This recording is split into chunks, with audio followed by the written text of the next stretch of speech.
is up, everybody? It's your boy Juice back at it again. And today we're panicking, guys. We're just panicking. This is madness everywhere. Madness everywhere. Why is there madness? Because everybody is talking about it, apparently. So there's multiple people talking about issues going on in the hobby right now, and those issues surround multiple things. Those things include, hey, I am seeing a massive drop on a bunch of cars that I invested in that I probably should have never paid all that money for, and I'm not seeing any return. I'm up shit's creek without a paddle because now I'm stuck with these cards. Then you got individuals that are getting into the game where they're late to the game and they're breaking cards or breaking boxes, paying all this premium dollars for wax after the fact, and now they're stuck with a lot of wax. So there's multiple individuals out there that are putting out this content and discussion about being scared, and at the end of the day, there's no reason to panic, because if you're truly in here for collecting, say like Drew and I know it may not seem like it, but Drew never sells. We never sell anything to anybody. We are in here to, to collect. I do sell cards outside, but my goal is to then put it back into the channel and move it. But for Drew, for instance, he's a true collector in his own right, doesn't sell a thing. Downward spiral, or if there's a correction, it's not really going to bother us. If anything, it's good for us because that means wax prices keep dropping. And when wax prices keep dropping, that means we get ripping, baby. Keep on ripping. I'm just waiting for those paper hands to unload some, nice cards at maybe good prices, hopefully. Yeah, a lot of those nice cards are good prices. I mean, we started to see it already. There is, a lot of the high-end prospects that people were looking at last year. I was one of them, collecting Lamelo Ball, but I've seen a lot of Lamelo Ball has dropped in value, and I've been picking up left and right. There's plenty of cards and plenty of individuals that I see that are putting all their money into a modern out of 10, out of 5, one-on-one, big time cards and spending a tremendous amount, 20, 30, 40, $50,000 on unproven players that potentially get hurt and so forth. And they really can't move them because every week seems like a downturn. Seems like every single week things get cheaper. And those are the people that are panicking. So the first initial message we got here tonight is stop, slow down. There's no need to panic. This is normal. This is a normal market. Well, it's a correction from all of that hype from the pandemic boom and everything. I mean, it's not just sports cards. It's across all collectibles. There's a correction that's happening because of all of the hype, the pumping, the pandemic, the shortage of product and things like that.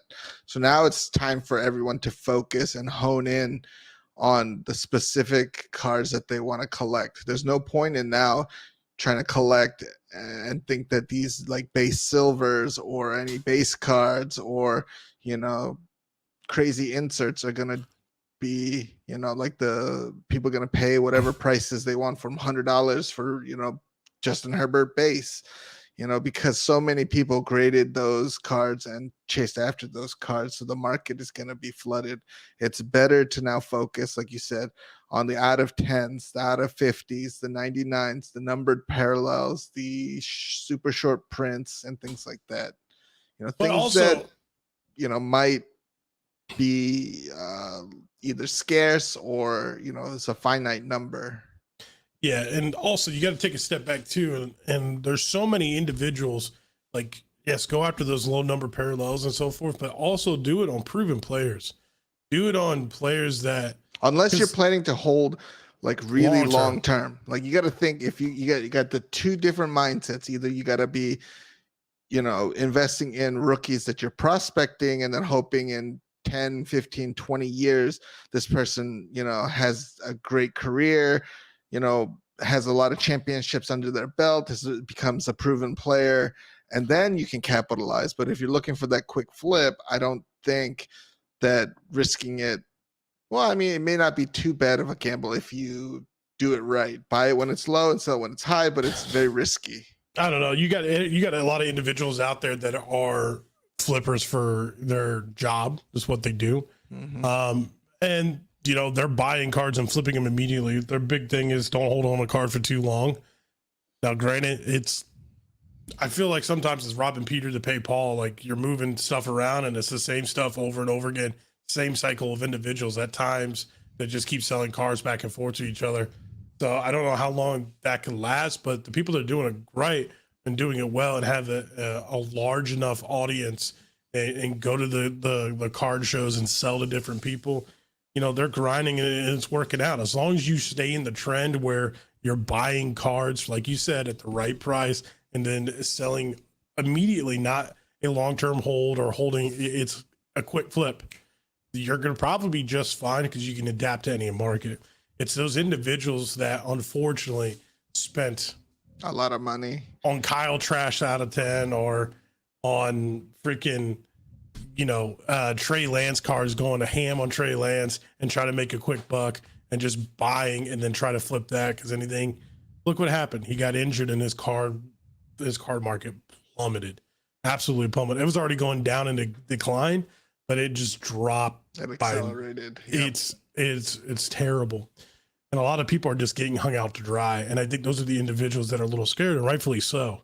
I mean, I'll tell you, man, I bought a LeBron James rookie card. I think I paid like $3,000 for it. I think the value now is under $1,000, but I'm not selling it because I know that card's eventually going to go up. I'm just going to keep holding it for the next 5, 10, 15 years, you know, however long, you know, it takes to go back up because I know it's going to go up. Yep. But, you know, things like that. I mean, I knew that even if that card fell in price, that I wasn't going to have to panic sell, that it was one of the cards that I'm going to keep in my PC and eventually sell when I feel like the time is right. And people that get themselves in a panic sell situation where they have to sell cards to keep the lights on or things like that, that's where you've really got to look at yourself and like, what am I doing? I get it. There's a sense of entrepreneurship and taking risk and so forth, because I've been there, done that. I understand it. I get it. But you also have to take responsibility on yourself and make sure that you don't do anything stupid on your end to put yourself in those positions, and understanding the risk you're taking. Because if you understand the risk you're taking, then all of a sudden you're one of the ones that are complaining about it. You understood the risk. Why are you wasting your time complaining when time's the most important thing that you have? Figure something out, adapt, due diligence, and move on.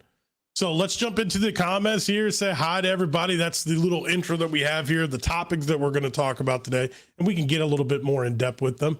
But hey, what's up, Noel? Just want to say hi to everybody. What's up? Finally made it time. Finally made it during a time of the live, so I joined chat. Absolutely. Mark, what's up? Kid Breaks, hello. Tracy, how's it going? Let's go. Dennis, hello from Alaska. What's up? Ryan Olson, hello. Anyone here want to help me convince Juice that the Timberwolves are better than the Suns? What? Okay, you need to go ahead and just stop. That's terrible. You never know. I mean, they're coming along, but come on, really? Howdy, RG Slots. What's up, buddy? Jason, hello, everybody. Beast Mode said, what's up? What do you think about rookie Vertex Trey Lance cards? The Vortex cards, I assume is what you're talking about. I'm not a fan.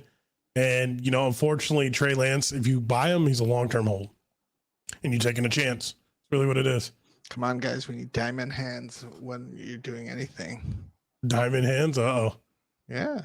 Just don't let the fear get to you. Yeah. The fear is there. That's for sure. It's like playing stocks. 2024, the card game is going to be crap. Really? I guess that's Vegas. I guess then Vegas Dave's prediction is correct. The great curator. Time to dump everything. No, it's time to pump. We got to pump everything. What are you talking about? Us big influencers that influence the market with anything we say, like one word. So we got to just be pumping all of our cards up. Yeah, absolutely. Everybody pump Lamelo Ball up to the moon, and I'll keep buying it to the moon. Al says, are you guys excited for the Georgia Bulldog game? Absolutely not. I know Georgia sports, so we don't have high expectations for any of our sports. You guys won a national championship, but I'm not a Georgia fan. I absolutely hate the praise. My Phillies won today, so haha. I think the Falcons are just terrible. Georgia Bulldog fans, I'm sorry, buddy. I'm happy for you, but most of your fan base, boy, oh boy, I'm going to give them all stone cold stunners. King TV, what's up, everybody? Ooh, like that logo. That's why I stick to Bo Jackson collecting. Absolutely. Danny says free Andrew Tate. Oh no. Let's see. Good day, boys. And much love from Australia. Ashton's, thank you. Cardboard Appreciate circus. Nice. it. Ooh, would be great for boxes to drop. I mean, we're kind of seeing that already. Prices on boxes are dropping a little bit left and right. I know, especially for the, I wouldn't say lower end product, but like fast break basketballs continue to drop. That box used to be like $500. Now it's $250. Especially for the previous years. It's a multiple factor, you know. It's like economy, draft class. I think people are just at that point of wallet fatigue. Yeah, inflation stopped me from buying cars. There you go. Yeah, there you go. Absolutely. People need to stop dumping when their player has a bad game or a bad week. Facts. I've seen this too many times. You should be in it for the long haul, especially with these young quarterbacks that everybody's investing in. You're spending a tremendous amount of money on, say, Mac Jones or Trey Lance now that he's injured, or Trevor Lawrence. You gotta, if you're gonna buy into those guys and get them at a decent price, you hold on and you wait. I don't understand why people would turn around and then sell at a loss. Like, I get selling at a loss at the end of the day is probably what's going to happen for a lot of these guys who are trying to flip these cards.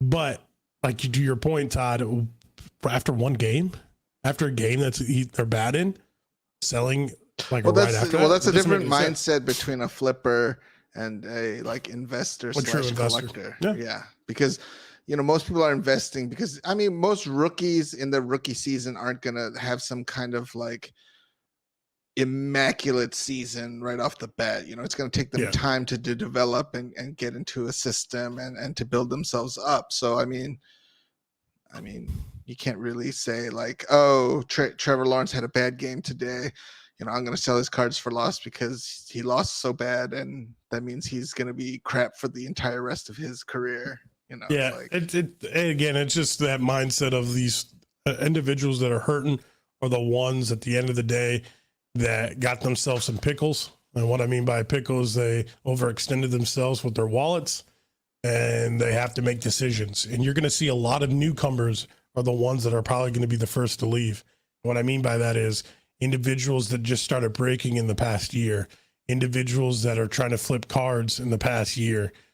Those are the individuals that if you haven't built a solid base yet or a following, those individuals don't really have anybody tied to them loyal wise, where they're going to continue to purchase off of them, that they might end up closing shop or doing something different because they're going to overextend themselves. Well, it's like in any business, right? Like some people got into the business at the hype. So obviously during a downturn, it's going to be tough. And then you have to have like backup money, or or it has to be a risk that you are willing to take a loss on. You know, it's just like stocks. Whenever I buy cards, I figure if this card goes to zero, am I gonna be really hurt that I lost, you know, a couple grand? Yeah, it's gonna suck, but it's not gonna affect my life to the point where I'm like, oh geez, if I don't sell this card for like $500, I can't put bread on the table for me to eat. It's like, oh well, I have to sell it for that price, you know. Yeah, so. And there's gonna be people that lose big on cards all the time.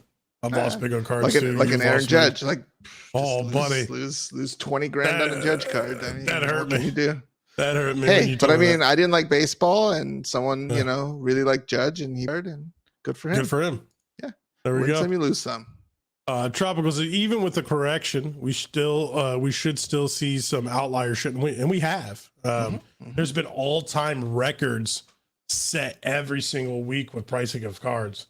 I don't know. I follow this guy on Twitter. His name's Eric Whiteback, and his like little handle is at Eric Whiteback, and he calls himself the collectibles guru, ironically. And it's not the same one, Andrew. I promise. I promise. And he posts a lot of interesting facts, and he actually tweeted something out today. And a lot of these sales have been recent. Like for instance, the Pokemon Illustrator $5.3 million card recently sold $12.6 million Mickey Mantle tops, 52 Mantle. That's pretty recent. The LeBron James $5.2 million RPA was pretty recent. The Mahomes NT Shield, I can't remember when that was. The Pele $1.3 million. A lot of those most expensive sports cards, a lot of those were in the past year and a half. And then a lot of records still happen. Look at Golden. I mean, there's still cards selling for $30, $40, $50,000.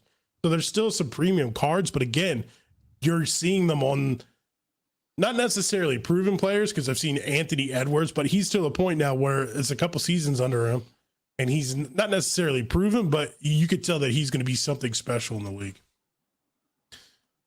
Hey, Hoff, this is my type of market. This is the type of market you want to listen to, the older guys. So 100%. The guys that have been in the game the longest, you should be listening to them. They've been around the longest. Like, by all means, they've seen it all. Card shop owners that have been in the game for 15, 20, 30 years, they've seen the ups and downs. Never listen to anybody that has just been in the game for a year. Never. We haven't. Heck, don't even listen to us. We're just having a conversation. We're definitely not the expert either. You gotta do your due diligence. Yeah, that's all one thing we preach. Talk to the people that know it better than us. Always ask questions. Never think a question is dumb. I think it's great. Freaking great. The kids and true collectors are back in the game. For sure. So PSA 10 Zion base for 600 isn't worth it. I'm sure they're going to drop. Is that the price of them? Look at the trend. I totally agree with general products are on the rise because of inflation. Yeah. Pretty self-explanatory there. Let's see things come down. I love it. Serial number short print and autos are going to be the best to collect. I think on card autos too, if you can find them.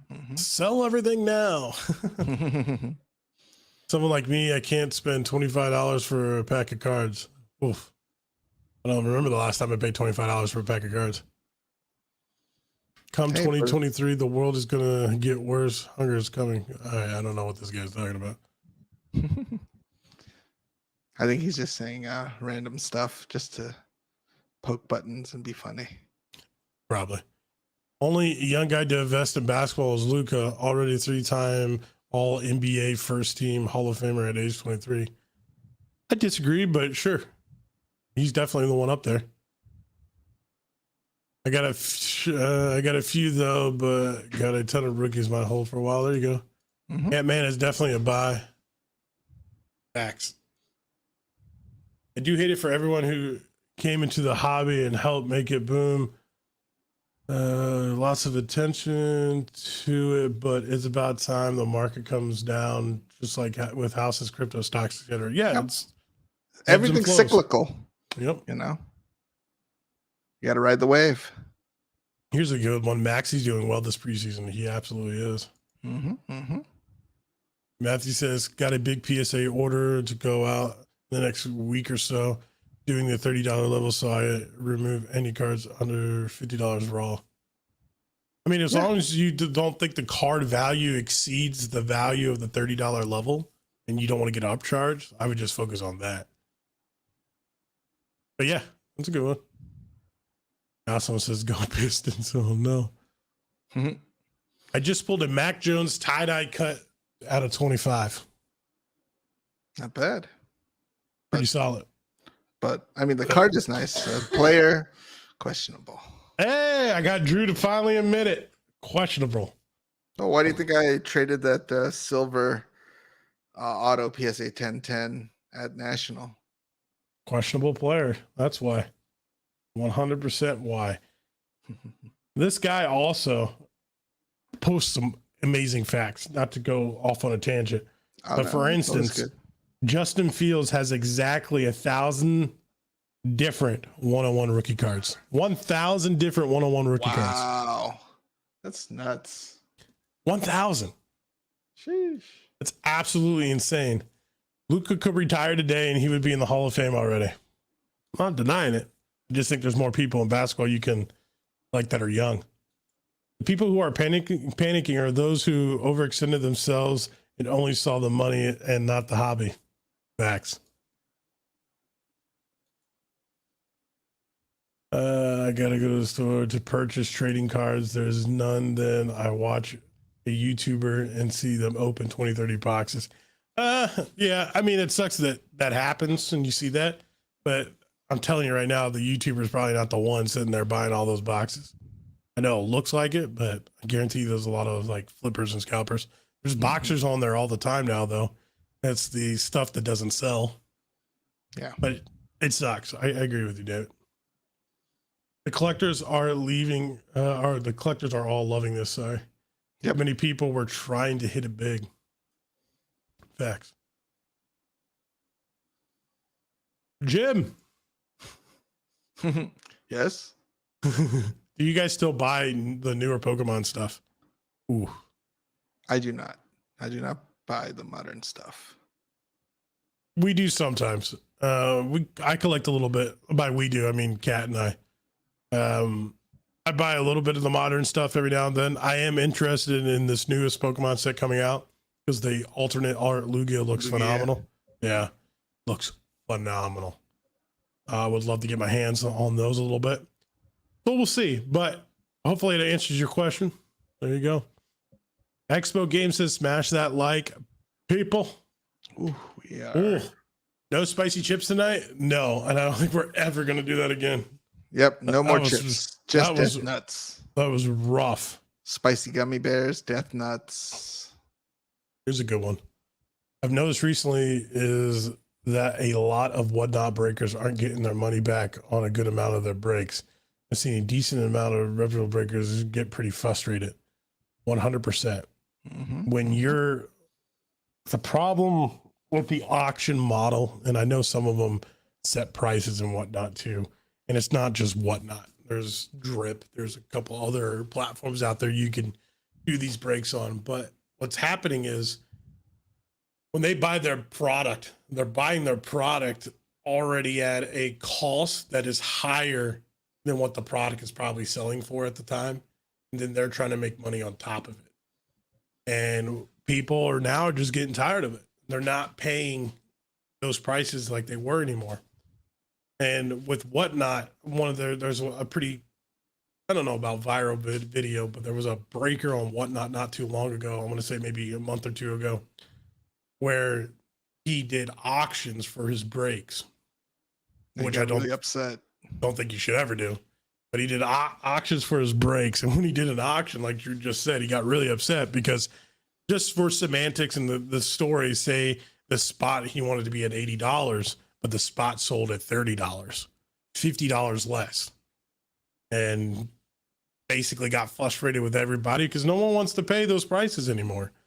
And basically he stormed off, had an episode.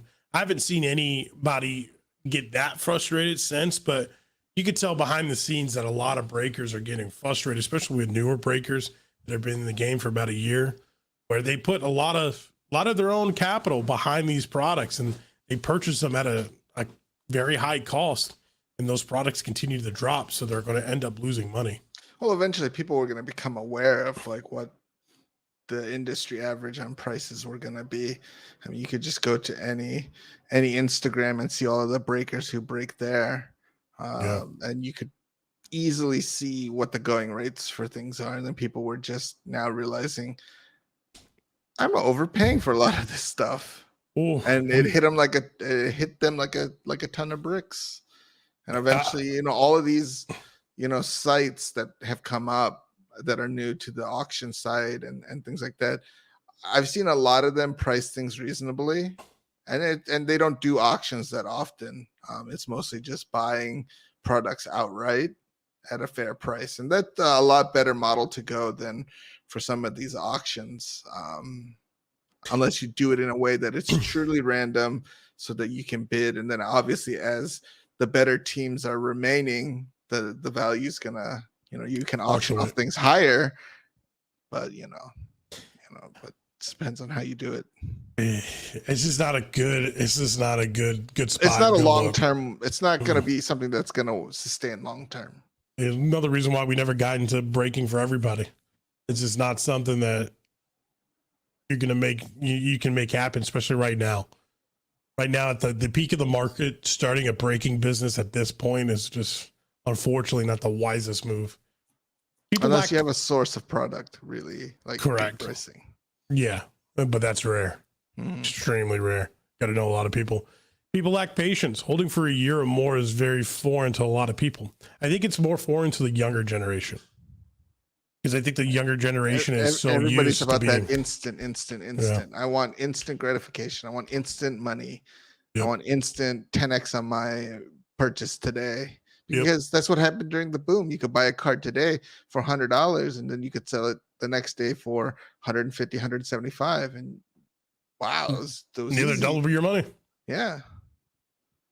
So Honestly, this is a dream time for the true hobbyists and collectors as people panic sell. Agreed, 100%. mhm. You have a chance to get so many steals out there. I know I have. Yeah, just look at eBay.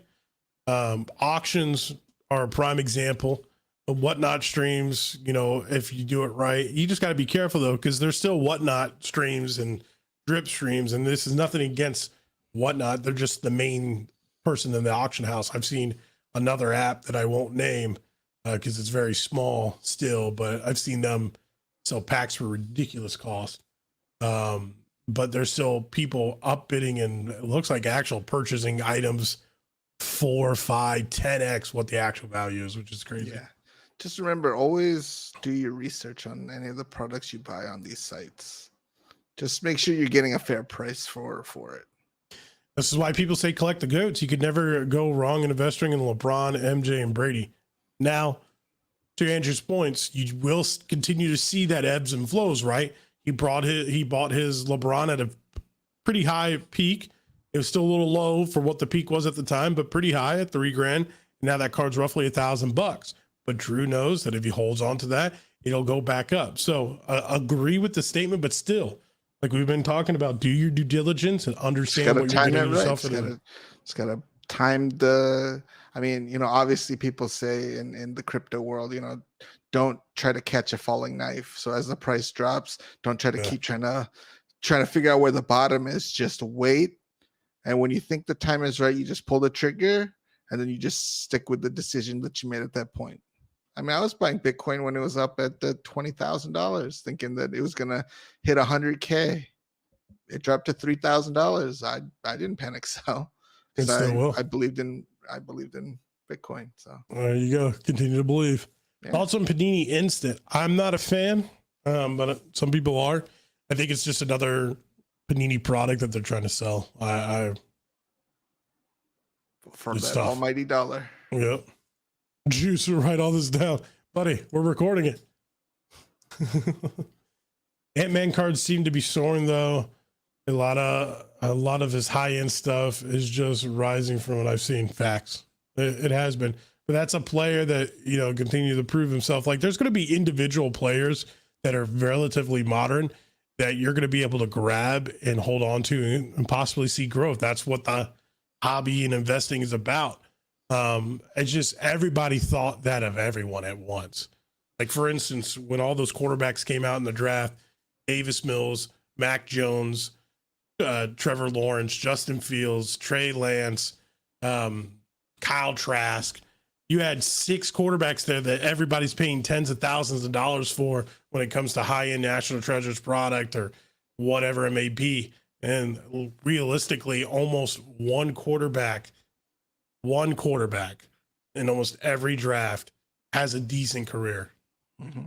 So you guys, people really think 5 quarterbacks from one draft are going to be the greatest quarterbacks of all time? Do we all know how rare that is? And then their cards selling like crazy and they're still not playing great. It's just absolutely insane. Absolutely insane when you actually put stats and statistics behind it. Hello from Hong Kong. Hello. Ooh, hello. Oh no, here we go. If the Suns finish better than the Timberwolves, then I will buy a Suns jersey for you to give away in the Discord. Unless I usually lose these. I'll tell you what.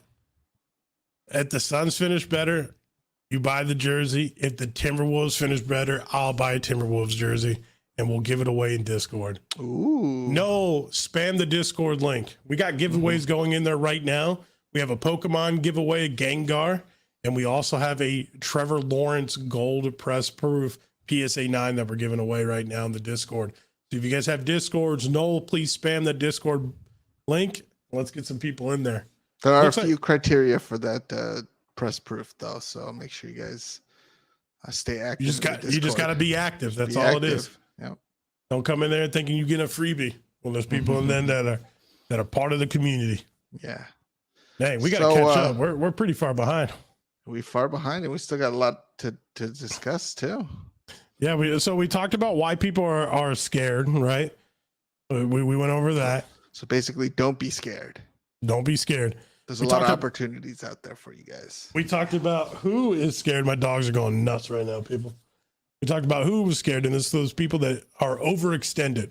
And I'm not a big fan of people like putting that type of stuff in the market. Like everybody's like, panic. Oh my God, it's the end of the world. I get people are trying to make content, but at the same time too, it's only a select group of people that are really scared. 99%, the majority of the hobby is not scared.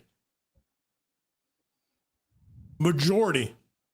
Overwhelming majority. 0.01% is because scared. they're the true collectors and investors into the hobby. Facts. I mean, that's what it is. I mean, if you're flipping, yeah, you should be worried because prices are going to come down before they get better. Just the same thing with the economy. I mean, they go hand in hand, right? When the economy doesn't do well, people don't have disposable income. People aren't spending on all of these, things that aren't really necessary in your day-to-day life. I mean, you got to pay your electric bill over buying a card, right? You got to put food on the table. That's more important than a card. So it's just 100%. cyclical. Yeah. Once we pass through all of this, downturn and everything goes back up, the hobby goes back up. It's the way it is. So with that, you mentioned downturn. At the end of the day, is the downturn right now a good thing overall? Would you say yes? Yeah. Okay. There you go. Everything's correcting itself. It's a correction, not a crash. I don't think it's a collapse in the hobby. I don't think it means that the hobby's in a bad position, that it's unhealthy. I think it's just correcting from all of the pumping and the pandemic and all of that stuff that kind of hyped everything up and then made things very unrealistic. And then now everything is just coming back to the normal levels it should be. Yep. I found this. I kind of want to, I don't know much about the IRS, and I absolutely hate the IRS. But do you guys think the IRS and its new 87,000, I don't know about that, new agents now having the green light to come at people who sell $600 plus on eBay is contributing to market negativity, making flipping less, basically, no. No, I don't think so. Anybody who's selling on eBay and these platforms, they're already having to pay taxes. They have to report it either way. You have to. The people who laws. are using, and the people who are trying to use, the only people who are really freaking out are the people who are, trying to do friends and family, Venmo, Cash App to kind of like circumvent paying the legitimate, like doing it the legitimate way. But I mean, at the end of the day, all of these people who are buying and selling high-end cards, or even those cards, $500 plus, they're reporting everything that they. Well, take it for someone who sells a shit ton on eBay. I tell you this right now, you have to meet a certain criteria every single month for it to even be reported. It's $500. No one cares about $500. Plus, eBay's already taken out fees, and eBay has eBay's role is to report everything that they have over a certain dollar amount. So if you get to a point where you're making like 10 grand on eBay in the year, best be damn sure you're reporting it. And that's normal stuff. None of this, if there is new 87,000 new agents. Well, they're all packing long guns. Yeah, they're packing something, all right. Coming after your $600 Venmo payment to It's the people who's made 30, 40, 50, 60, $70,000 and not reporting it and doing the friends and family, which PayPal's cracking down on. There's been raffling groups and stuff like that. It was a big thing back in 2020, 2021, especially on the Pokemon side of things. Those are the people that have to be careful that are running these and not reporting anything. Those are the people that have to watch out. Now, here's the thing. They're not going to go to jail. And I feel like I got something in my eye. they're going to get hit with fees. They're going to have to pay. They're going to have to pay their taxes, back taxes, and so forth. They're going to have to set up payment plans with the government. For anybody to go to the jail for tax evasion or anything like that, it's going to be a substantial amount. So, yeah, there's that. Just take it for someone who pays a shit ton of taxes. Oh, I hate taxes with a passion. What's the IRS? He talks about the most recent thing that eBay authenticity is trash. Yeah, we'll get to that here in a minute. That's definitely a talking point. That's definitely something we're gonna bring up. Are you guys holding your Curry black boxes or selling? I sold mine the day of to someone that really wanted it, and I gave him a deal. What are your opinions? I sold mine now for a Saka auto, so I'm just holding on to it. I mean, I think it's cool. Well, all right. Drew's being a little humble. He traded his to somebody who was going to give it to a kid that absolutely love Steph Curry, so he made the deal. Little humbleness right there. What are your guys' opinion of the black box's values if Fanatics makes deals with Panini soon? Well, hopefully when Fanatics takes over, they do away with these redemptions. Facts. Which will be good. Or they do something where it's like Tops, where it's a little bit faster to get things redeemed than waiting years to try to get redemptions done. And then I would just, like I said, I mean, back when we even talked about it too, I'd like a little bit more transparency on like what my cards were worth. Yep. Like they just calculate, like they just say, hey, which cards do you want to trade in? And then you just click them and then they're like, okay, cool. And then when you get there, they just pull up a spreadsheet. They look at the value. They don't even tell you how much your cards are worth. And then they just give you a box and say, here you go. And then you're just like, okay. I mean, is this like a $50 box, $1,000 box? I mean, I don't know. So I'd like a little bit more transparency when it comes to that. But other than that, I think it was good. Yeah, I mean, they're decent. I'm not a huge fan of the black box 101s only because they're, to me, I think they're replacement cards for cards that potentially get damaged, because a lot of these black box 101s are going to be like out of 15 cards with a stamp on the back. To me, they're all right. They're not great, but if I'm trading in my shitty redemptions that I got and I'm getting, say, Steph Curry, I'm okay with it. Like Drew, I wish there was a little bit more transparency to understand exactly what that is and what the value is, because it's kind of unfair, in my opinion, that a company is putting a value of what they believed on a redemption just should cost, rather than what the actual market value of that redemption. Well, I liked the year before where they had stickers on the back, and you could, and they said like let's say like a red sticker is like a $250, like a green sticker was $500, and then like a gold sticker is like $1,000, and then you could see like, oh, I got a gold and a green box, so that must mean it's like green. 15. Yeah, it's like $1,500 or $2,000. So I mean, it was a little bit more transparent there. Yeah, this time it was just a guy's like, hey, you're gonna like this box. I'm like, okay, buddy. Okay, whatever you say. So because you're both into sports and TCG, if you had to pick one to hold onto value wise, what would it be, sports or TCG? Feel free to choose one TCG over them all as a whole. That's a good question. They're all on the downward, but go ahead. Yeah, but if I had to pick one value wise, Pokemon. Yeah. I mean, that's my biggest investment in sealed product is Pokemon. Yeah, and they're still holding their values pretty strong from a sealed product standpoint. Cards are the ones that are shifting the most. Cards change a lot because, again, a player has a bad season, a good season, and how long their career is, longevity, things like that. That kind of all factors into like value of your sports card collection. So I mean, for me, sports cards I collect more for players I like, and things like that. And TCG I see more of as like an investment vehicle. Like buy a booster box, keep it sealed. It's going to go up in value because I know that there's so limited prints and things like that. But for sports, I mean, I just collect who I like, and then those become my collection. Yeah, for I'll go the opposite. For sports, I would say you need to hold onto the GOATs, as we like to call them, like the Michael Jordans, the Tom Brady's, LeBrons of the world, and also vintage baseball of a lot of those guys, the Jackie Robinsons, the Willie Honus Mays, Wagner's. Otis Wagner, but the Mickey Mantles of the world. A lot of those cards, if you can get your hands on them throughout the years, pre World War II stuff is probably the best. But I would hold on to that. I think like a good Willie Mays might be a good investment.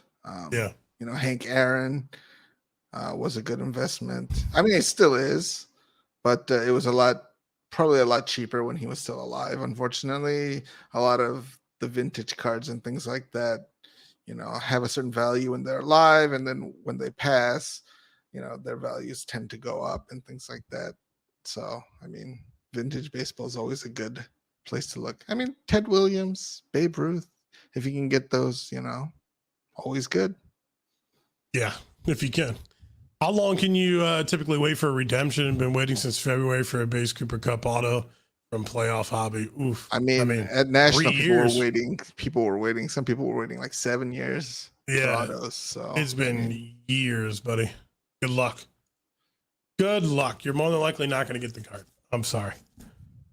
Boxes could be much cheaper to purchase if they cut out the distributors. Yep, facts. And that's kind of what Fanatics is kind of talking about. You saw, who was it that Fanatics cut tops with? We talked about it a couple of weeks ago. It's blanking on my mind, but what, like Steel City and was it Steel City or Dave and Adams? Might have been Steel City or Blowout. Oh, Blowout. There we go. Blowout. So Blowout was got cut their tops allocation. And yeah, so I mean, taking out the distributors and going right direct to consumers is always going to save money. But at the same time, too, that I don't know how I feel about finding hobby boxes everywhere, like for the card shops, right? If they were directly to card shops and not to where you can go to the lids in the mall and buy hobby boxes now. I don't know how much I'm a big fan of that. It's interesting. That's for sure. I think I've seen some photos of retail boxes in those places. Yeah, lids came out and said, "Hey, you can buy tops hobby boxes here." It was on the mall. It's crazy. Wow, I spent over $60K this year on breaks. Wow. Yeah, I don't want to say what I spent. I mean, I spent like 15,000 in like 2 weeks. So. Oh yeah, I mean, when I first got into breaks, so yeah, it's a crazy animal for sure. What I spent all of last year on sports cards. Oh, well, that was like buying. Well, that's just buying hobby boxes and things. Yeah, like that too, so. I'm just thinking about it. It's a lot of money. The second you expect the money or break even on a box, it's no longer collecting, it's gambling. Facts. A collector is hoping for something good. They don't expect it. Facts. That's why we tell people live vicariously through us. And if you want a card, just buy the singles, much cheaper. I think Panini and Topps hold a lot more blame over the current state of the hobby than a lot of people are willing to admit. Agreed. Constantly hiking up prices. There's some part of it that falls under Panini and Topps, but a majority of the blame, I would say, is the distributors. And Topps is hiking up a lot of prices, yes, but a lot of times too, it's still cheaper to get those products from Panini than the distributors. But I agree, they're not doing anything about it. I mean, Panini and Topps are going to raise the price to distributors. The distributors are just going to raise the price to their shops, and it's just going to shit rolls downhill. So we're going to get stuck with paying it. And at some point, which seems to be now, a lot of people are just like refusing to pay these kinds of crazy prices. Yo, what's up? No Joe. Let's see here. People want to get instant money. Facts. They're in it for making money, not collecting. However, I think some of the problem is how some of these boxes of retail or hobby has gotten so expensive, it prices people like me out of the hobby. Yeah, for sure. And that's kind of what we're alluding to with the distributor prices and stuff like that. It's a shame. Hopefully now it's changing. I mean, I've seen it. I've seen it. It's definitely changing. There's one thing I will say, there's a lot of card shops that are unfortunately stuck with a lot of product. So at some point they're going to have to liquidate and take losses on everything, which is not going to be great for a hobby shop that can't afford it. But the hobby shops that can, they end up doing this stuff all the time. Let's see here. I'm trying to get us caught back up here. We're still like 20 minutes behind in chat. Ooh. Ooh. All right, I'm just going to go to the Ford. Hey, Rhino Knife, thank you so much for the $1.99 super chat. Will Lamelo be signing his redemptions? I personally think he will be, Hopefully. only because he's probably going to get sued if he doesn't. And that's a lawsuit that you don't want to be a part of, especially if it's a contract that you agreed to sign these redemptions. I do believe, though, that once these redemptions are signed, he is no longer going to be signing cards. It's going to turn into like a LeBron James, Michael Jordan, where he's going to sign a contract maybe with Upper Deck or somebody else, and he's going to be very limited on what he signs. Bada bing.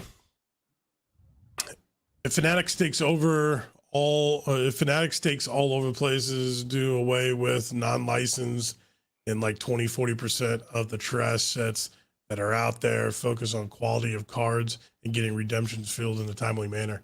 I think Fanatics is going to do away with redemptions or try to. But I do agree with you that there needs to be a reduction in the amount of product that is released by set. I mean, it's absolutely ridiculous. Trim the fat. Oh, there's so much fat. So much fat. Select football ain't going to be worth anything the way these breakers are opening them. You're not wrong. So, Drew, one of the big topic that you wanted to talk about tonight, I kind of wanted to stir the pot with the panic conversations. But one of the big ones that you wanted to talk about was this whole eBay I can't even say it. Authentication. There we go. Yeah, why am even my tongue is still burned. I don't know about that, but basically the eBay authentication. Talk to us about it a little bit. I'm just not a fan of it being a mandatory thing for all items above 500 and then eventually going down to like 250. Because like if I'm like I've won auctions from ComC, like it's ComC. Like I know that they're not gonna like send me a fake card or send me something that's not legit. Like if it's coming directly from like ePack to ComC directly over. So I mean I should be able to have that as an option to forego that, but not to. I mean, it's just adding more time between getting my cards in a timely fashion, because it's got to go from like ComC is in the West Coast all the way to Florida.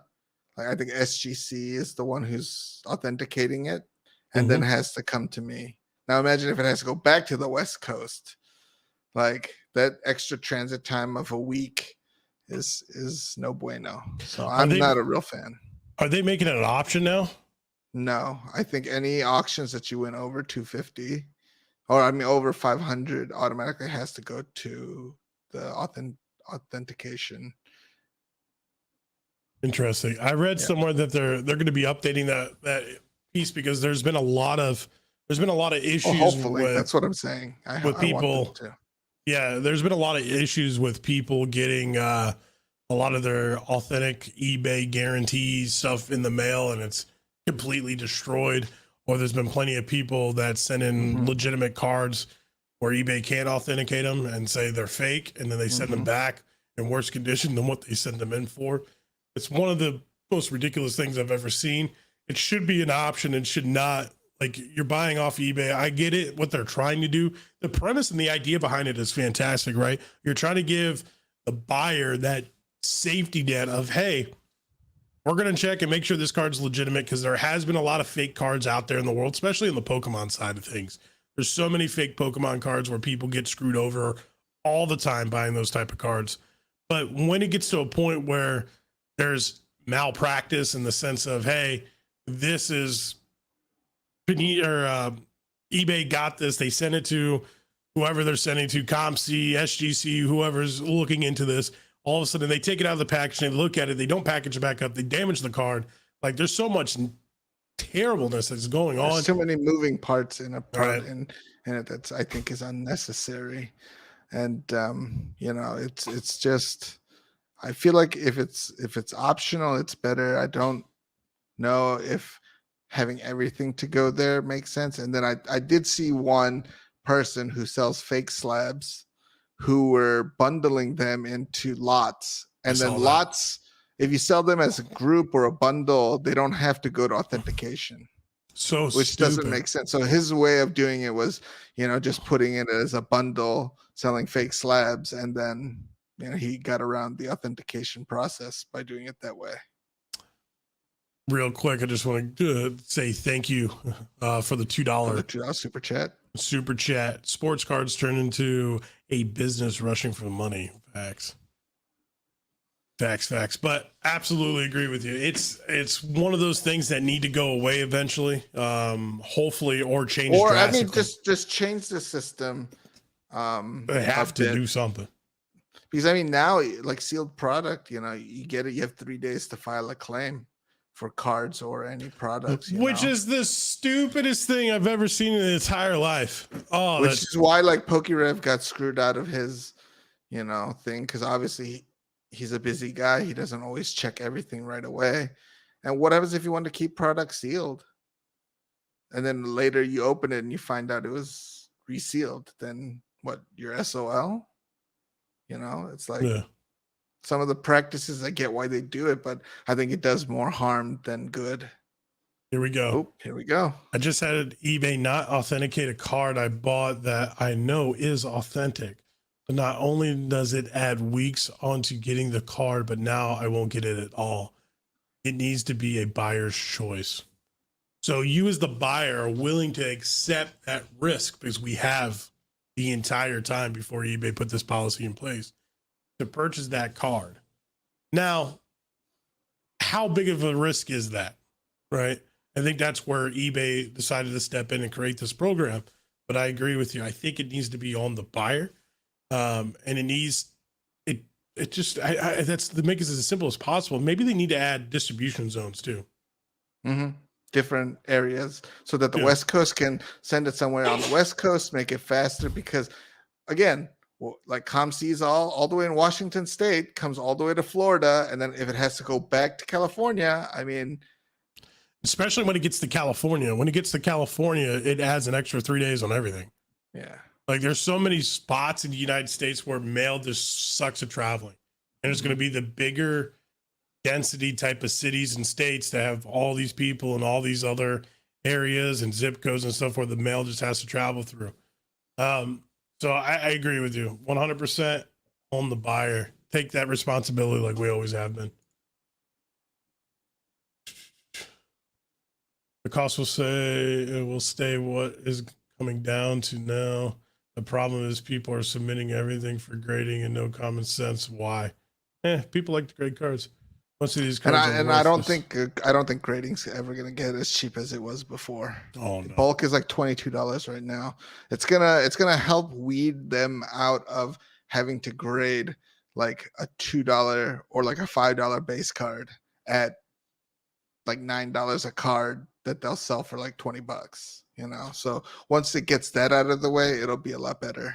Yeah, so I'm gonna spot check some of these comments, go back a little bit. So if you guys have said anything previously in chat, we'll get to know, but we'll get to your questions. Bootbox TV, do you guys think the cost of grading will continue to fall? One of the bigger three will close its doors. So we just talked about none of the big three will close the doors for sure. The pricing for SGC has come down again. $18 for, I think it's like group submitters, 5 days turnaround. I took advantage of that. We'll have a return video here pretty soon on that. Your boy Chad. We'll should read that one. Jin, I don't know if I here you go. Can live vicariously through you. That's funny. I like it. Downtowns and kabooms will become the next U.S. currency. Maybe. I don't know about all that. Big hits.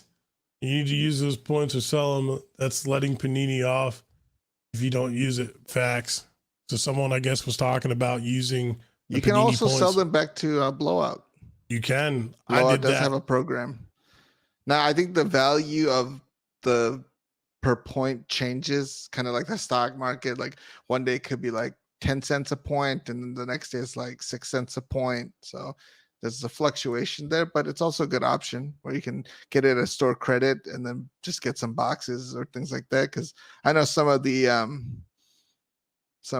products on Panini's rewards isn't that great.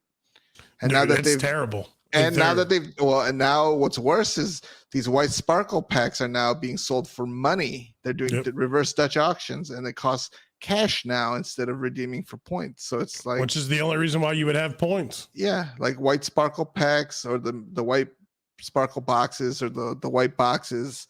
You know, those were the ones that people chase after. Now they're just trying to capitalize on it by charging you money for it. Let's see here. Trying to get caught up, peeps. I appreciate everybody. Ooh. Mm-hmm. I've been buying boxes of National Treasures basketball at market price. Oof. Do you think it's a worthy long-term investment to buy singles boxes, or should I go for the case, or neither? Oh, so anytime you buy a product like National Treasures, it's always in your best interest to get a case.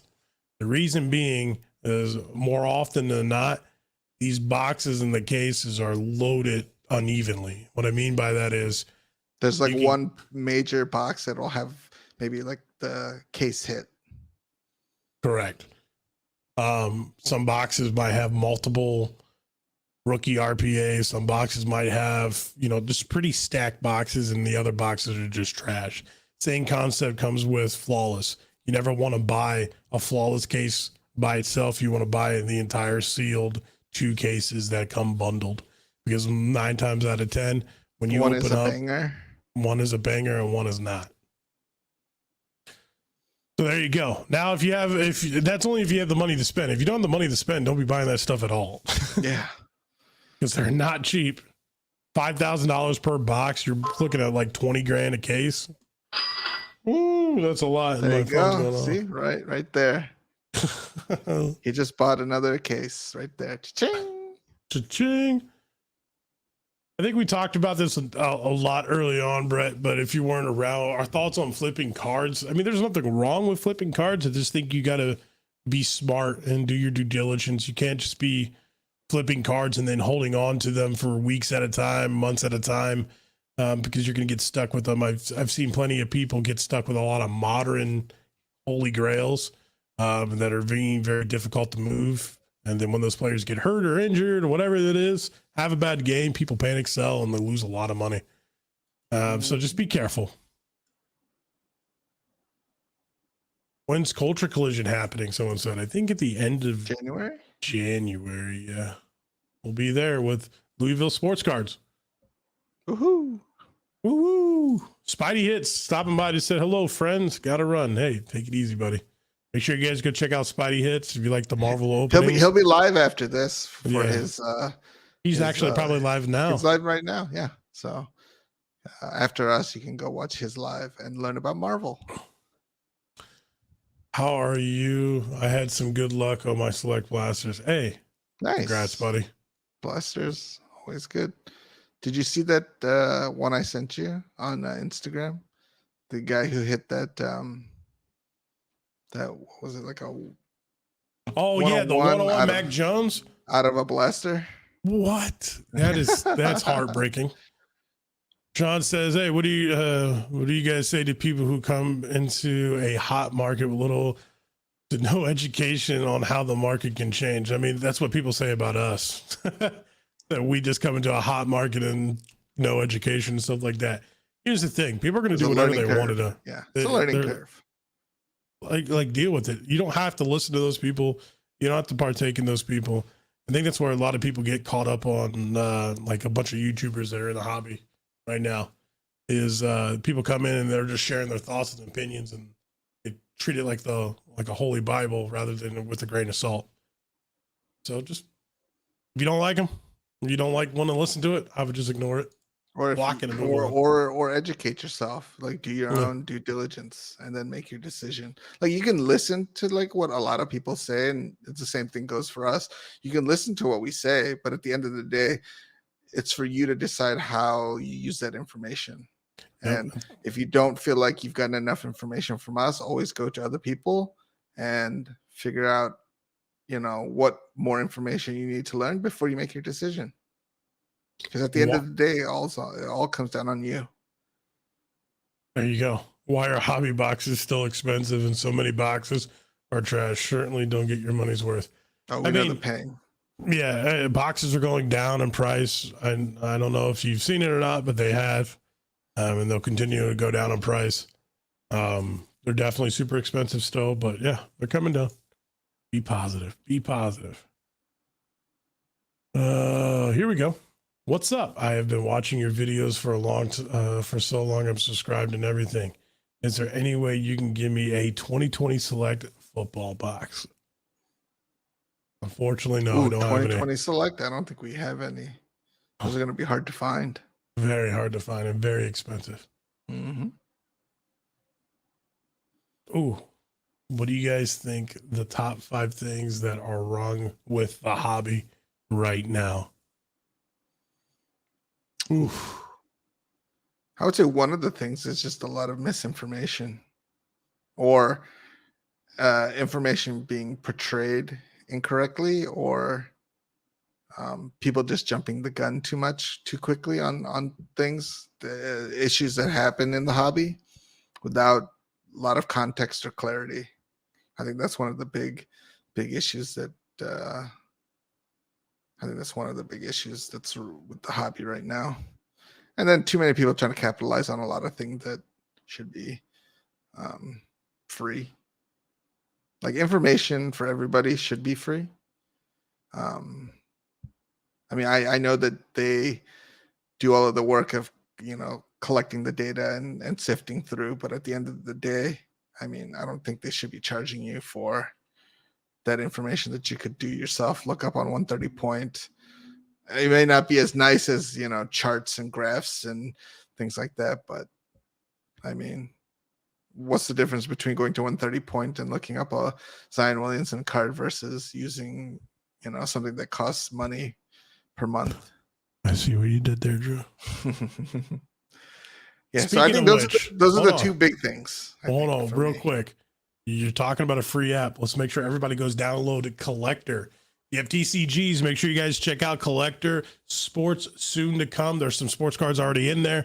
But if you guys are looking to track all your cards, Drew and I are part of a team that have built an app absolutely free. It will never change. Free data, one spot. Track your cards, your collections. Boom, shakalaka. We'll be bringing sports into it eventually, for sure. We have a handful of sports cards in there, but we want to get it a lot more. But sports is very complex, and we're the ones that are pulling a lot of the data as a team. So it's going to take a little bit, but it'll be there. Once we get it rolling, it'll be there. Yeah. So you named 2 things wrong, right? I'll throw one in there. Oh, okay. Let's go. And this is more of transparency, not from a pricing standpoint, but just transparency from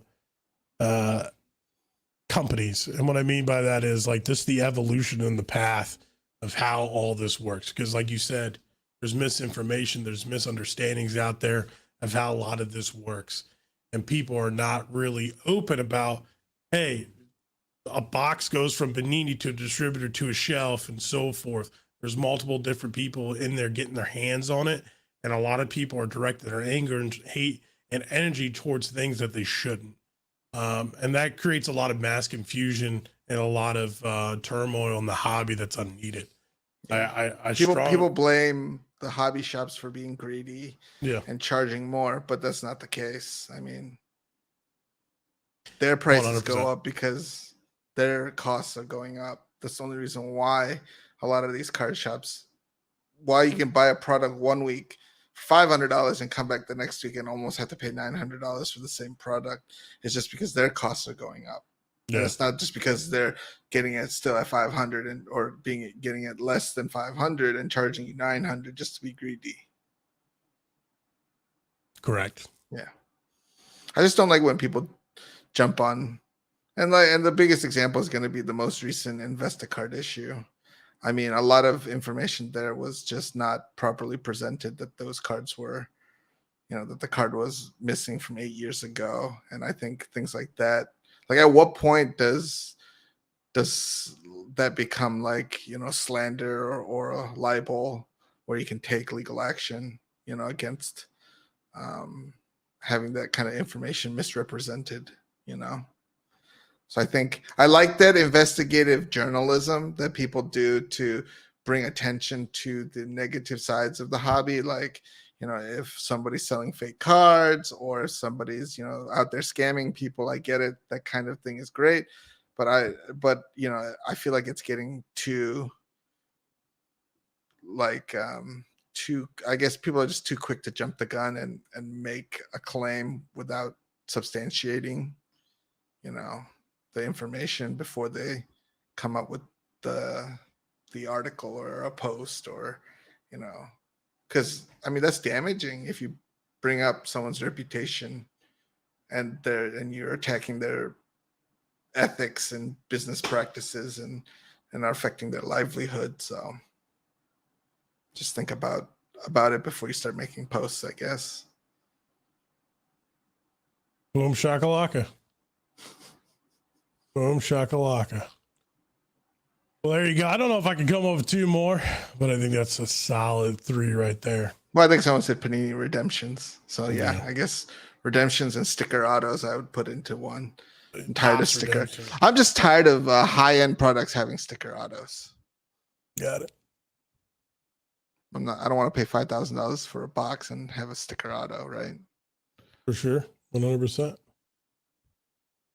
What's your opinion of influencers doing pump and dump? What's a pump and dump? Like, everybody thinks that influencer, once they start talking about a card or a player, they're pumping up it. I think that's a problem right there. People use terms like pump and dump, and they don't even know what it really means. And then they assign it to somebody that's talking about something that they potentially could love.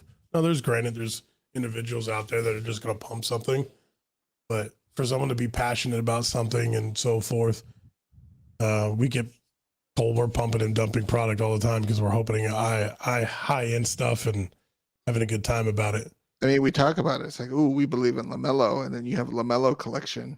People are assuming you're just hyping up Lamelo for the sake of your collection to 2x, 3x in value, and then you just dump all his cards. But that's not the case. You actually believe in Lamelo and collect Lamelo for the sake of collecting Lamelo, not because you're trying to, pump the money and then sell it quickly and cash out. You know what I mean?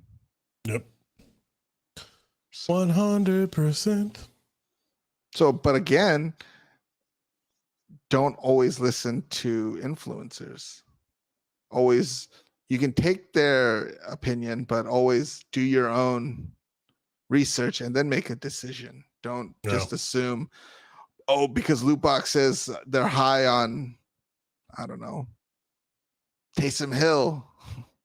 Like he's going to be, like go out and buy all of his cards because, just because we mentioned him once, or we said that, hey, potential QB prospect is now a tight end running back. Like, I don't know. He's like playing a different position. Like, take it with a grain of salt. Yeah. Here's a comment. Not everyone is like you guys, but there are big figures doing that. And they own businesses and have a lot of resources to drive their stuff up. I mean, there's people that promote their own product all the time. We just got done promoting Collector. The difference is maybe our product is free and we're not making money off people. But at some point, people are going to promote their stuff. I think you got to disconnect from, taking a look at it and find out, okay, are they pumping up one of the products that they're involved in? And that's where coming in and doing your due diligence and research and understanding that. and get that piece. And then there's another piece where, hey, are they pumping up a product like a sports box or a player or something to make sure they can hype up that player and then sell at the top? There's going to be people that do that, but I think those terms are spread out so much, like it's ridiculous. Take a look at a blanket statement to anybody who talks about anything. Oh, he's pumping and dumping. Take a look at Call of Duty for all you gamers out there. Every single body in the world is saying, hey, this guy's hacking, this person's hacking every time they die. And they're just using these terms as a broad statement when that's not the case. Majority of the time, people are not pumping up a lot of these items to pump them up. They're just pumping up to be passionate about it. But I get where the comment comes from, and I understand it. Don't let the hype guide and be aware of the fact that certain influencers have stock in companies they promote. Facts. Like what you like, not what someone tells you. Agreed. Exactly.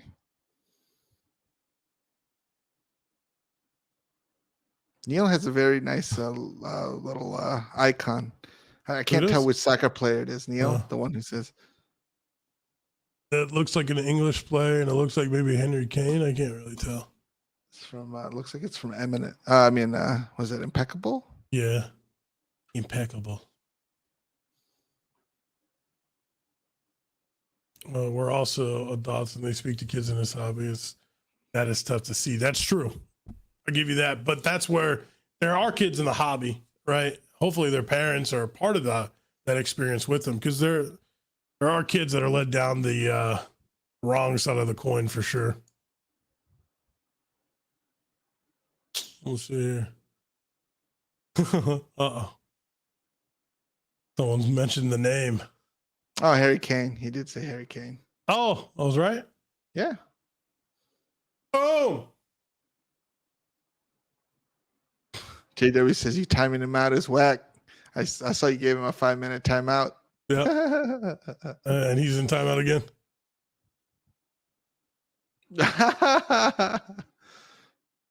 That's why we're not getting to 100 likes. Will it not let me do it again? Oh, well. Who's got some WWE Prism? I don't know. Does Polk have some? He does. He does. The boxes are dropping. They went from like 220 to, or no, they went from 500 to like 220 now. Oof. You guys rock. Have to spend time with my kids. Hope to meet you guys at one of the shows. Hey, we'll come up to Canada. Steven, have a good one. Yeah, we'll definitely come up to Canada. We got some of our Canadian boys up there that we got to see. So I'm collecting all the slams for this year. Hey, there you go. Good luck. Nice. 10 more to go. Well, all right, ladies and gentlemen. Well, there's a quick Poke Garage sent a $50 super chat. Holy smokes. Crap. Thank you for the $50 super chat. Wow. The content. I appreciate you. Thank you so much. That's nuts. Sheesh. Did you see that comment? There was that card that says sheesh on there, and they're like, oh, I hear Jin saying this in Jin's voice. Sheesh. Yeah.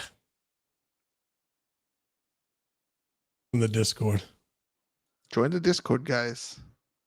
We do giveaways. You can talk to fellow collectors. You guys can get, oh my goodness. Thanks for being solid members of the community, fellas. Thank you so much for the $5. Holy smokes. Thank you so much. No, spam that Discord link. Make sure y'all join. Yeah, there you go. And then you can talk to other sports collectors, other TCGs. You can get advice on cards, value, get information. So it's a wealth of knowledge.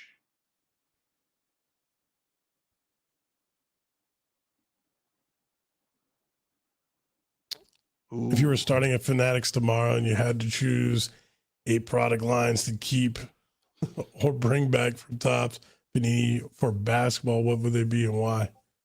Well, I would bring back definitely like Topps Chrome basketball, like the 2003, 2004, like Topps Chrome, that kind of era. I definitely would bring that back. I know you would probably keep like what, NT?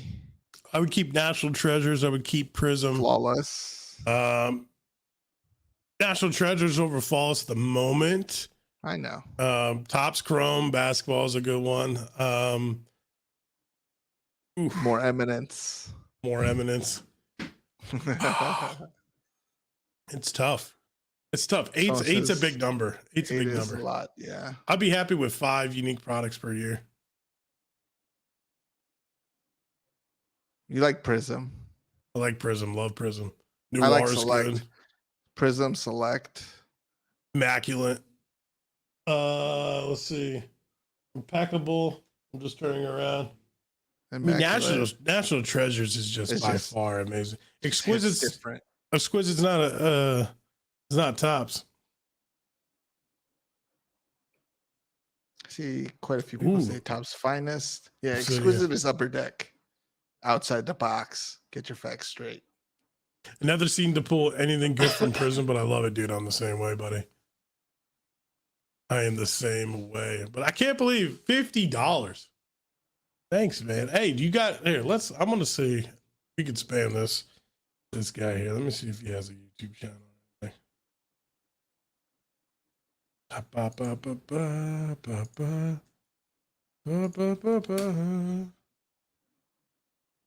Oh, you don't have any videos, my friend. Do you have Instagram or anything? Let's see if you have Instagram. I'm gonna find you. Uh-oh. I don't know if this is you or not. I won't post it. But thank you. Wait a minute. Follow back. It might be you. Did I just follow you? You let me know. Poke, you let me know. Part-time reseller, video games, and Pokemon cards. Is that you? I am following him, so it could be him. Maybe. Let's see. Is he still here? Boom. Is this you? Dun, dun, dun, dun, dun. We'll see. Oh, and make sure you guys, if you have Netflix, watch Redeem Team. Oh, that is a good one. That's a good one. Really good. I loved it. Topps Finest. A lot of people say Topps Finest. Ooh, there we go. That is him. Everyone, make sure you follow Poke Garage on Instagram. Thank you again for the $50 super chat. Really appreciate it. And the Bishop says, let's get the likes to 100. I don't know if we'll get to 100. We'll see, though. Woohoo! How many are we at right now? 87. 87. 13 more. Ooh, Bowman. Juice still has his Venom card. Oh, yeah. Bowman. Ooh, you know what? I would bring back WWE Transcendent. Oh, dude, Transcendence is phenomenal. I would take Transcendence. I would only do. I would do it for WWE though, or like F1 or like UFC or something like that. One more like away from 100. Bada bing. And we're at 100. Ba-boom. We love you guys. Thank you. Thank you so much. Appreciate it. All right, Drewski. I think that's going to do it for us. For this week. All right. Yes, Tune in next week for some more sports card talk. Absolutely. All right, everybody. We'll talk to you soon. Deuces. Deuces.